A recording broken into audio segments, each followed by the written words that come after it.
하나님의 아들 예수 그리스도의 복음의 시작입니다. 한 주를 그렇게 시작하셨지요? 또 예수님의 공생의 첫 말씀이 무엇인지 기억나시나요? 때가 찼고 하나님 나라가 가까이 왔으니 회개하고 복음을 믿으라 라는 겁니다. 이 마가복음은 하나님의 나라를 선포하는 그 메시지입니다. 특별히 마가복음은 예수님이 모든 공생의 삶 가운데 그 말씀의 핵심이 하나님 나라에 있습니다. 그렇기 때문에 하나님 나라를 우리가 제대로 이해하고 알고 있는 것이 참 중요해요. 예수님이 이 복음을 선포하시고 난 다음에 제일 먼저 하신 게 뭔지 아십니까? 제자를 부르러 가십니다. 제자를 부르시고 그들에게 뭐라고 말씀하십니까? 나를 따라오라 라고 말씀을 하시지요. 지금도 주님은 변함이 없으십니다. 지금도 변함 없으시고 우리를 부르고 계시지요. 누구야? 라고 부르십니다. 왜 부르시는 줄 아세요? 나를 따라오라 라고 말씀하기 위해서 우리를 부르시고 계십니다. 누가 따를지 모르겠습니다. 하지만 우리 주님이 원하시는 것은 하나님 나라의 복음을 들은 모든 자들이 베드로와 안드레와 야고보 요한처럼 오늘 본문의 말씀처럼 주님이 역사하시는, 주님이 사역하시는 모든 곳에 함께 동행해 가시기를 원하시는 거지요. 우리가 주일만 말씀을 따라가지만 우리의 삶의 현장에서 우리 예수님이 계신 곳에 함께 있는 그 삶, 그것이 제자의 삶인 줄 믿습니다.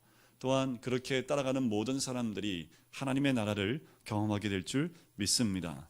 자, 이 하나님의 나라는 몇 가지 의미가 있지만 특별히 1차적으로 하나님의 나라라는 의미는 하나님의 통치와 다스림이 있다라는 말입니다. 하나님 나라는 예수님의 재림으로 완성이 되지요. 하지만 지금도 그 하나님의 나라를 우리는 경험할 수 있습니다. 어떻게 경험할 수 있을까요? 주의 말씀, 권위 있는 말씀이 선포되어지고 그 권위 있는 말씀이 우리 삶 가운데 들어옴을 통해서 우리의 삶에 하나님 나라가 이루어지는 것을 경험하게 되는 거지요. 복음서 기자는 계속해서 하나님 나라가 어떻게 우리 가운데 임할 수 있는지, 또한 실제로 그것이 어떤 것인지를 우리에게 알려주길 원하고 있는 거지요. 한 주의 삶 가운데 권위 있는 그 말씀이 우리 삶 가운데 임하게 될 줄 믿습니다. 그 권위 있는 말씀을 통해서 우리 주님이 하시는 말씀이 뭘까요? 잘못되어진 하나님의 그 의미를, 하나님의 말씀의 진정한 의미와 그 진리의 말씀의 본질과 원래 의미를 다시 알려주는 것, 그것이 권위 있는 말씀으로 저번 주에 함께 나눴습니다. 진정한 의미를 깨닫고 그 말씀이 우리 삶 가운데 들어올 때 우리가 잃어버렸던 방향, 하나님이 원하시고 하나님의 뜻하셨던 잃어버렸던 그 방향을 다시 찾을 수가 있습니다. 우리가 매일 말씀 가운데 내 자신을 들여보이지 않으면 우리는 또 흔들리고 다른 곳으로 우리의 마음이 흔들리고 방향을 잃어버릴 수밖에 없다는 거지요. 오늘도 권위 있는 하나님 말씀, 그 말씀은 하나님 말씀의 뜻, 하나님의 뜻이 무엇인지를 바로 알면 우리의 삶의 목표가 바뀌지 않지요. 또한 예수님이 온전히 우리 삶의 주인이 되실 줄 믿습니다. 그래서 예수님께서 하나님 나라를 선포하면서 가장 먼저 기존의 잘못된 가르침을 다시 설명해 줬던 거지요. 권위 있는 말씀을 통하여 임하게 되는 하나님의 나라는 두 가지 모습으로 나타납니다. 저번 주에 함께 나눴던 그 말씀 가운데 첫 번째 그 모습은 귀신의 쫓겨남이지요. 권위 있는 말씀이 선포된 후에 가장 먼저 하신 일은 성전에서 귀신 들린 사람을 자유하게 하는 겁니다. 그런데 저번 주에 나눈 그 말씀 기억나시나요? 그 말씀의 주인공이 누군지 아십니까? 제가 한가정 가서 한번 질문을 해봤어요. 주인공이 누굴까요? 주인공이 누굴까요? 나지요, 나. 항상 물어보면 누구예요? 나입니다. 이 본문에서 주인공은 누구예요? 예수 만난 사람이 주인공이지요. 누가 예수를 만났습니까? 귀신 들린 사람이 예수를 만난 거지요. 귀신 들린 사람이 예수를 만났어요. 오늘 삶 가운데 우리가 주인공이 될 수 있는 것은 예수를 만나야지만 주인공이 될 수 있어요. 그런데 저번 주에 보았던 말씀 가운데 많은 사람들이 그 말씀에 놀랐지만 실제로 예수를 만난 사람은 누굽니까? 더러운 귀신 들렸던 그 한 사람이었지요. 귀신 들렸다는 것은 무엇을 의미합니까? 우리가 무엇인가에 얽매여 있다라는 거지요. 무엇에 매여 있다라는 겁니다. 우리 주님은 권위 있는 말씀을 통해서 묶여 있었던 것에서 자유함을 선포해 주셨다라는 거지요. 사도 바울은 그것을 죄의 세력이다라고 이야기를 합니다. 내 마음은 원이 아닌데 자꾸만 나를 죄의 아래로 끌어잡아 당기는, 나를 억누르는 그 죄의 세력에 대해서 사도 바울은 늘 고민하고 또 회개함으로 주님 앞에 발버둥 쳤던 사도 바울의 모습을 봅니다. 우리도 다르지 않아요. 사도 바울이 그렇게 발버둥 쳤다면 우리도 매 순간 죄의 세력 가운데 우리가 눌려 있을 수 있다라는 거지요. 그런데요, 하나님 말씀에 나에게 임하게 되고 그 말씀이 나를 사로잡을 때에 우리는 그 죄의 세력에서 벗어날 수 있고 하나님 나라가 임하게 될 줄 믿습니다. 하나님의 권위 있는 그 말씀을 통해서 우리를 얽매고 있는 것에서 해방되는 기쁨과 즐거움을 누리는 그 삶, 그것이 우리의 삶 가운데 매일 연결되어질 때 천국이죠. 다른 게 천국이 아닙니다. 말씀에 붙들려 있는 삶이 천국이지요. 다른 것에 매여 있는 삶이 아니라 권위 있는 하나님 말씀, 하나님의 뜻을 깨닫고 그 안에서 기쁨을 누리는 것이 바로 천국인 줄 믿습니다. 자, 오늘 또 하나님 나라의 두 번째 모습이 나와요. 그것은 무엇이냐면 병의 치유로 나타납니다. 오늘 본문 말씀인데 회당에서 귀신을 쫓아내신 예수님께서 이제 바로 나오자마자 어디로 들어가십니까? 시몬과 안드레의 집으로 들어가시지요. 우리 주님이 지금 어디 들어가셨다고요? 우리 집에 오셨다고요. 한번 고백해 볼까요? 예수님 우리 집에 오셨대요. 입을 벌려서 고백을 하셔야지요. 예수님이 누구 집에 오셨다고요? 우리 집에 오셨다고요. 지금 시몬과 안드레의 집에 들어가셨잖아요. 거기에 가서 장모가 병으로 누워있는 모습을 봐요. 장모가 무슨 병에 걸렸습니까? 열병에 누워있지요. 그 심각성이 좀 심각한 것 같아요. 성경학자들에 의하면 그 열병이 말라리아라고 이야기를 합니다. 근데 예수님이 어떻게 고치십니까? 어떻게 고치셔요? 오늘 31절 말씀 한번 같이 읽어볼까요? 31절 말씀입니다. 나아가사 그 손을 잡아 일으키시니 열병이 떠나고 여자가 그들에게 수종드니라. 우리 주님 어떻게 고치셨어요? 네, 우리 주님은 그런 분이세요. 열병으로 앓아 누워있는 그 여인을 그냥 말씀만으로도 치유할 수 있지요. 그냥 선포만 하셔도 그 병에서 나을 수 있습니다. 그런데 그 여인이 그렇게 힘들고 아파하고 시름시름 앓고 있는 그 모습을 보면서 우리 주님 말씀으로만 안 하십니다. 어떻게 하셨다고요? 손을 잡아주셨다라는 거지요. 주님의 터치가 있었습니다. 주님이 만져주심을 통해서 어떻게 됩니까? 그 여인이 병에서 받게 되는 거지요. 자, 우리 옆에 있는 분 손 한번 잡아보세요. 부부끼리는 이성 괜찮고요. 동성끼리 한번 손 잡아주시고, 네, 아들 손도 잡아주셔도 됩니다. 여러분들 이 터치가 있을 때, 여러분들 만짐이 있고 터치가 있을 때 마음이 나눠지잖아요, 그죠? 여러분들 이렇게 허그하는 것도 얼마나 큰 은혜가 되는지 몰라요. 허그가 되면 가슴과 가슴이 맞닿을 때 그 마음이 나눠지는 것은 우리가 이렇게 터치와 또한 접촉을 통해서 그 마음이 나눠지기 때문에 그렇습니다. 여기 말씀해 보니까 그냥 잡아서 일으킨 것 같잖아요. 우리 예수님이 딱 잡고 일어나야지 이렇게 했을까요?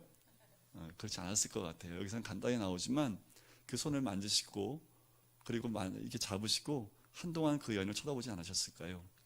오랫동안 질병에 누워있는 그 여인을 우리 주님이 지그시 바라보시고 손을 만져주시면서 예수님의 따뜻한 그 온기가 그 여인의 손에 전달이 됐겠지요. 그리고 그 여인을 천천히 일으킵니다. 천천히 일으켜요. 주님은 지금도 우리의 손을 잡으시고 우리를 일으켜 세우기 원하시는 거지요. 급하게 안 하세요. 우리 주님은 손을 잡고 그 여인의 다리에 힘이 들어갈 때까지, 그리고 그 여인의 열이 떨어질 때까지 기다려 주신다라는 거지요. 기다렸더니 다리에 힘이 생깁니다. 그 여인이 다리에 힘이 생기자마자 뭐 했습니까? 그들에게 수종 들었다라는 거지요. 그런데 우리가 힘도 있어야지 수종이 될 수 있는 거지요. 그 여인이 병에서 노임 받듯이 우리도 주님이 우리를 만져주심으로 내 마음의 질병에서 노임 받게 되면 기꺼운 마음으로 헌신하게 될 줄 믿습니다. 누가복음의 이 똑같은 사건 가운데 예수님이 어떤 말씀이 나오냐 하면 그 열병을 꾸짖으셨다라는 말씀이 또 나와요. 그럼 두 개를 합쳐서 보면 이런 말씀을 드릴 수 있어요. 예수님이 만져주심을 통해서, 그리고 말씀이 그에게 임했을 때 그 질병에서 나음을 얻었다라는 거지요. 지금도 우리 주님은 우리를 만져주시고 또 말씀해 주시는 줄 믿습니다. 우리가 그렇게 믿고 고백할 때에 우리 삶에 병들었던 부분들이 치유되고 회복되는 줄 믿습니다. 자, 여기서 우리가 좀 주목해 봐야 될 것은 이 장모의 병을 고치는 사건의 의미입니다. 자, 무엇이냐 하면 오늘 마가복음에 보면 예수님의 사역의 첫째 날 사건 가운데 이 사역이 놓여져 있다라는 거예요. 다른 복음서에 보면 좀 뒤쪽에 있습니다. 그런데 오늘 마가복음은 이 사역이 앞부분에 적혀져 있다라는 거지요. 그 말은 무엇을 의미하냐면 예수님의 사역 가운데 대표적인 한 사건으로 소개를 하고 있다라는 겁니다. 저번 주에 봤던 귀신 들린 자를 고치는 사역과 오늘 본 이 본문 말씀의 병을 치유한 이 사건은 예수님의 사역의 대표성을 띠고 있는 사건이라는 거지요. 똑같은 메시지가 또한 사건이 마태복음 8장에도 나오는데 거기에 보면 이 부분을 이사야의 말씀을 인용해서 이렇게 설명을 합니다. 예수님께서 우리의 연약한 것을 친히 담당하시고 병을 짊어지시는 그 메시아다라고 소개하고 있다는 거지요. 우리 주님은 지금도 우리의 질병을 그냥 말씀으로 선포로 쫓아내는 것이 아니라 우리 주님이 대신 그 질병을 짊어지시는 분인 줄 믿습니다. 그렇기 때문에 예수님께서 시몬의 장모의 병을 고치시는 것은 단순히 한 개인의 육체의 질병만 치료하는 것으로 이해하시면 안 된다라는 거지요. 사단이 물러간 것은 우리를 얽매이고 있는 것에서의 해방과 자유를 의미한다면 병에서의 치유는 이것을 의미합니다. 우리의 연약함에서 회복됐다라는 의미가 있다라는 겁니다. 하나님 나라가 임하면 우리의 연약한 모든 심령들이 회복될 줄 믿습니다. 하나님 나라가 말씀 가운데 임하면 내 육신의 연약함, 내 마음의 연약함, 삶의 연약한 모든 부분들이 회복되게 될 줄 믿습니다. 이 모든 것들은 죄의 결과로 이 땅에 육체의 한계를 갖고 있는 우리 모두에게 임하는 질병이지요. 우리의 연약함은 단순히 육체의 질병만 끝나지 않아요. 여러분들 마음이 병들었다는 얘기 들어보셨지요?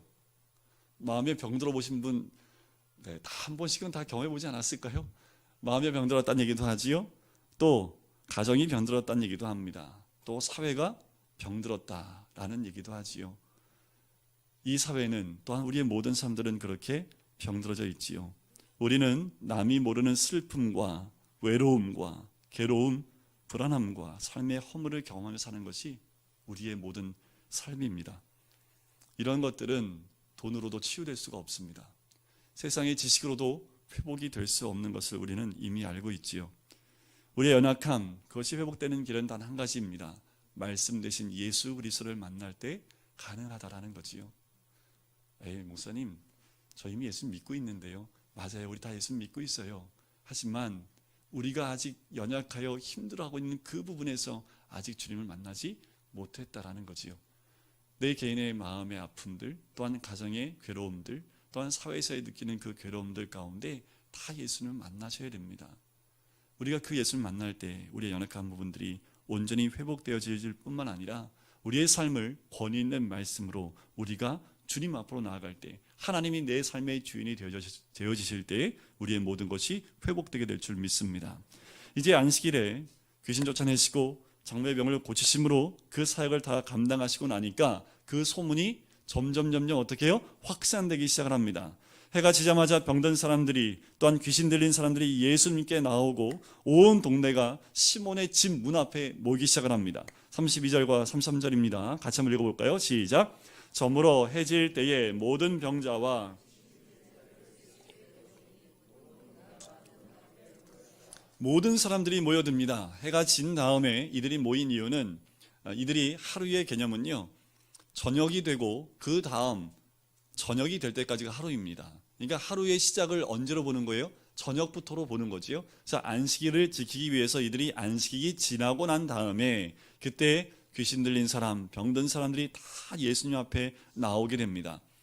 자, 이제 병든 사람 한 명을 치유하고 열병 걸렸던 한 여인을 치유했던 그 사역이 이제 모든 사람으로 확대돼서 많은 사람들의 병든 사람을 고치고 귀신들을 쫓아내주시는 주님의 모습을 보게 됩니다. 누가복음에 보면 오늘 본문에 나와 있지 않는 한 모습이 나오는데 누가복음에는 예수님이 일일이 모든 사람에게 손을 얹어 치료하셨다라고 말씀을 합니다. 우리 주님은 단 한 명도 그냥 보내시는 분이 아니라 한 명 한 명 만나주시고 만져주시고 위로해 주시고 치유하시는 분이 우리 주님인 줄 믿습니다.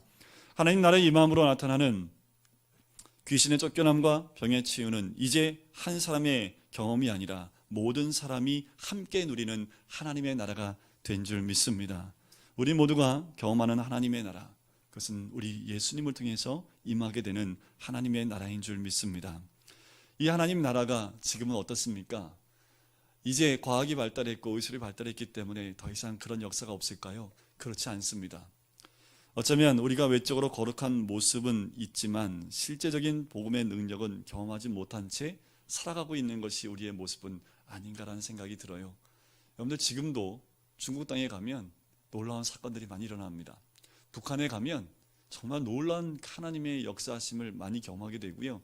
아프리카는 죽은 사람이 살아나는 것도 지금도 일어나고 있습니다. 그런데 우리 땅은 안 일어나요? 그렇지 않습니다. 하나님 나라가 임하는 모든 곳에는 하나님의 귀한 은혜와 이 놀라운 역사가 일어나게 될 줄 믿습니다. 오늘날 우리의 삶 가운데에도 우리의 삶의 근본적인 문제가 회복되어지고 또한 외면되지 않은 하나님의 은혜가 임하게 될 줄 믿습니다. 그런데 이걸 누구도 아냐면요, 귀신도 알아요. 24절에 보니까 귀신이 이렇게 얘기하지요. 당신은 하나님의 거룩한 자니이다. 또 오늘 본문 말씀에 보면 34절에 보세요. 끝에 보니까 이렇게 나오지요. 귀신이 자기를 알므로 그 말하는 것을 허락하지 아니하시니라. 귀신도 뭘 알아요? 예수님을 알아요. 귀신도 예수님이 하나님을 알아요. 하나님의 아들임을 알아요. 야고보서 2장 19절에 보면 귀신들도 믿고 떤다고 합니다. 귀신도 믿고 떤대요. 웃기지 않습니까? 귀신이 뭘 한다고 믿고 떨겠습니까? 그런데 귀신의 수준은 뭐냐 하면 떠는 수준이라는 거지요. 무서워 두려워 떠는 수준의 믿음이라는 겁니다. 우리의 믿음은요, 구원에 이르는 믿음인 줄 믿습니다. 우리가 예수 그리스도를 만나면 이 마귀가, 이 귀신이 떠는 모습으로만 있는 입술로만의 고백이 아니라 우리의 삶 전체를 주님께 내어드리는, 하나님의 나라는 말에 있지 않고 능력에 있음을 경험하는 놀라운 은혜가 임할 줄 믿습니다. 우리의 삶 속에 그 하나님 나라가 임할 때에 정말 하나님 그 은혜가 우리의 모든 삶들을 바꿀 수 있어요. 여러분들, 우리의 삶이요, 이제 어려움에 눌려있던 모든 사람들이 진정한 자유함을 누리게 될 줄 믿습니다. 자, 여기서 우리가 알아야 될 중요한 것이 한 가지 있어요. 36절과 37절 한번 보실까요? 거기에 보면 새벽부터 사람들이 몰려오지요. 자, 그 반응을 한번 볼까요? 시몬과 및 그와 함께 있는 자들이 예수의 뒤를 따라가 만나서 이르되 모든 사람이 주를 찾나이다.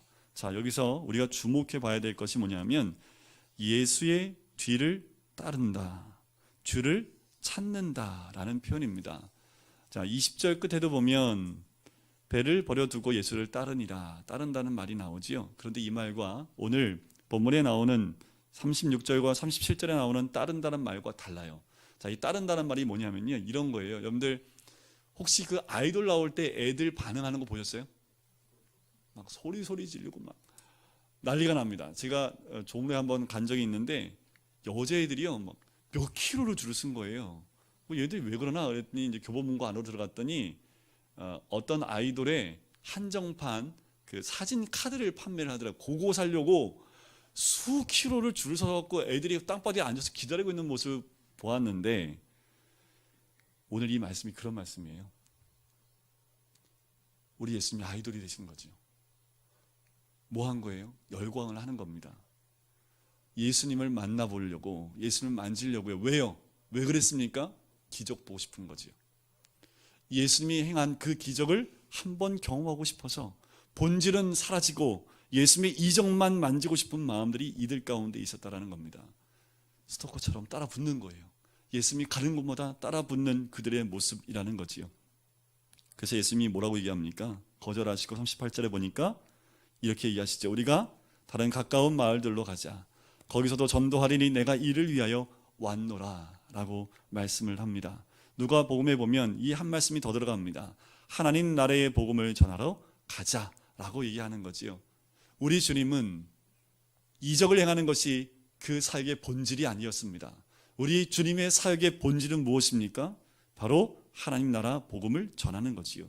그 목표가 너무도 분명하셨기 때문에 아무리 많은 사람이 열광하고 우리 예수님을 따른다 하더라도 그것에 마음을 빼앗기지 않는 분이 우리 주님입니다.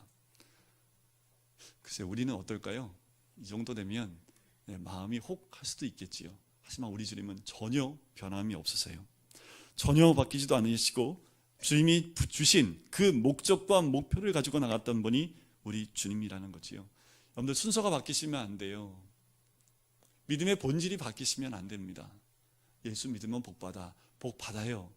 하지만 복이 앞서면 안 됩니다. 예수 믿는 그 믿음의 본질이 먼저 있어야지 이것이 뒤바뀌게 되면 오늘 수많은 사람들이 예수를 따르지만 예수를 만나요? 못 만나요? 못 만납니다. 예수님이 바로 옆에 있어도 그 예수님을 경험하지 못하는 사람들이 바로 이 군중들의 모습이라는 거지요. 진정한 모습, 하나님 나라의 복음을, 그 본질을 만나는 것, 그것이 우리 주님을 만나는 진정한 모습이지요. 우리 주님이 이렇게 많은 군중들이 따라다니면서 환호하는데도 흔들리지 않았던 그 단 한 가지 이유가 35절에 나옵니다. 우리 35절 같이 한번 읽어볼까요? 시작. 새벽 아직도 밝기 전에 예수께서 일어나. 자, 예수님이 조용한 곳에 가요. 한적한 곳이거든요. 이 한적한 곳 원어에 보면 에레모스라는 단어를 씁니다. 에레모스라는 말은 광야라는 뜻입니다. 가장 한적한 곳, 사람이 찾아오지도 않는 그곳, 그 광야로 가시죠. 그 광야에 가서 뭐 할까요? 우리 하나님과 조용한 시간을 갖습니다. 여러분, 우리의 삶에 우리 주님처럼 주님과 조용히 만나는 시간들이 필요하세요. 새벽 가운데, 때로는 우리 삶 가운데, 우리 가정 가운데, 직장 일터 가운데 우리 주위 하나님과 조용히 시간을 가지며 대화할 수 있는 그 시간이 필요하다는 거지요. 우리 주님은요, 이 시간을 결코 놓치지 않았던 분입니다. 원어에 보면 여기서 기도하시니라 라는 그 말이 원어에 보면 미완료 시제로 되어 있습니다. 그 뜻은 무엇을 의미하냐면 계속하고 있다라는 겁니다. 한 번 하신 것이 아니라 우리 예수님의 공생의 기간 가운데 중요한 사건이 있을 때마다, 그리고 습관적으로 우리 주님은 조용한 곳에 가셔서 주님과 만나 기도하는 시간을 가졌다라는 거지요. 우리 주님 기도하실 필요가 있습니까? 왜 기도하는 모습을 이 성경 곳곳에 적어놨을까요? 우리한테 하시는 말씀이지요. 우리에게 우리 주님이 기도의 본을 보이신 거예요. 한적한 곳이 어딜까요? 우리 옛날 어르신들은 장독대가 한적한 곳이었잖아요. 그죠? 우리 여인네들이 한적한 곳이 없었기 때문에 장독대 위에 올라가서 그 뒤에 숨어서 기도했던 우리 어머님들의 그 모습입니다. 그런데 우리에게 한적한 곳은 어디입니까? 그곳은 다른 사람이 있으면 안 돼요. 누구하고만 대화할 수 있어야 돼요? 우리 하나님과만 대화할 수 있는 장소가 그 장소가 되어야 되는 거지요. 우리 주님은 홀로 조용히 기도했던 두 번의 더 이야기가 마가복음에 나와요. 오병이어 가운데 5,000명을 먹였을 때에도 그 이후에 기도하셨고요. 또한 십자가를 지기 전에 죽으심을 앞두고 기도하셨던 그 장면에도 예수님의 기도하는 장면이 나옵니다. 여러분들, 최고의 기적이 뭔지 아십니까? 우리 예수 믿는 모든 사람들에게 임하는 가장 최고의 기적은요, 기도 않고 사는 겁니다. 기도하지 않아도 잘 사는 게 기적이에요. 우리는 기도하지 않으면 살아갈 수 없는 사람이 되어야 됩니다. 우리 예수님도 이 땅에 오심으로 십자가에 지시기까지 끊임없이 기도했던 우리 주님처럼 때론 우리는 목숨을 거는 기도를 통해서 우리 개인과 가정과 교회와 사회가 변화되는 것을 경험할 수 있어야 될 줄 믿습니다. 이 기도가 있었기 때문에 우리 주님은 흔들리지 않고 그 본질을 붙잡고 복음을 전하기 위해서 또 움직이고 또 나아가셨다라는 거지요. 이번 한 주간 동안 우리 그 주님을 따라가 보시지 않겠습니까? 이번 한 주간 동안 여러분들, 우리가 연약해 있는 것, 마음의 질병, 가정의 질병들을 주님 앞에 다 내어놓음을 통해서 회복되어지는 이 한 주가 되시기를 주님의 이름으로 간절히 축원드립니다. 또한 하나님의 나라가 능력 있게 우리 각자의 삶 가운데 역사하시는 귀한 은혜를 누리시는 이 한 주가 되시기를 주님의 이름으로 간절히 축원드립니다. 우리 주님은요, 기다리고 계세요. 만져주시려고 지금도 기다리고 계십니다. 주님 만져주실 때에 그 은혜가 우리의 가정과 또한 일하는 일터 가운데 온전히 임하기를 주의 이름으로 간절히 축원드립니다. 우리 같이 기도하실까요?